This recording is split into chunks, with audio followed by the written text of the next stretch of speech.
All right, what's going on? I just want to put a quick word out about community and our physical health.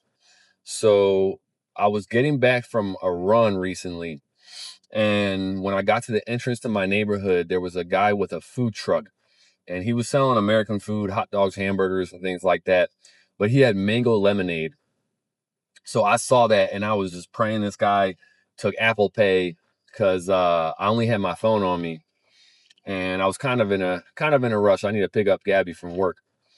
So, anyways, me and this guy get to talking, and in the conversation, he tells me that he has a family farm in, I believe, Stark, Florida, which he said is like an hour away from Jacksonville. Now, interestingly enough, timing wise, the book that I'm reading right now, I'm just going through a section where the author talks about how to get locally sourced animal produce and just food products in general for the sake of avoiding some of the negative health consequences that Americans are facing through the food system and how some of the products that they use on these big scale farms, these kind of corporatized farms, are contributing to a lot of the chronic physical health ailments that Americans are having more and more. So I had also just got in touch probably a couple days before this with my cousin Morgan up in New Jersey. Shout out to Buck Hill Farm. And my cousin Morgan has told me a little bit about this, but this guy was telling me some stories about the stuff that he goes through being an organic farmer and just how difficult the legal system and the corporatized farming industry and whatever have made it for people to get by trying to do things the right way, the healthy way, in a way that is considerate of the people that they're serving's physical health, not just making money off of it.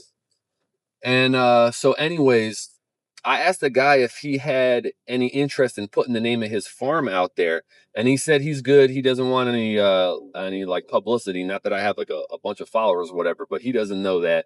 He was like he already has all his connections set up, but he said that there's another farm that he knows of that does not have social media, so I'm not going to put the name out yet. But I want to reach out to this other guy and see how he does connecting with people in the community in the sense of like, if I want to get a ribeye steak or chicken breast or something, like, how does that work? You know what I mean? I've always just gone to grocery stores and whatever. Are there websites where I can go and get in contact with a local farmer or something like that and get myself a better source of the stuff I eat every day, you know? So it's something that's been on my mind because of conversations I've had and this book I'm reading. But now I got a little more of a personal motivation because having this conversation with this guy, this stranger, I'll probably never see the dude again. But him and my cousin really made me think, could I be supporting members of my community better in a way that they're also contributing to my health, right? So just something that's on my mind. I want to put that out there. And who knows, maybe in the future, I'll be doing a post talking about how I'm getting my food now from this place this guy told me about. I'm not going to say the name yet, but it's another farm that supposedly is within an hour or so of the Jacksonville area. Anyways, food for thought.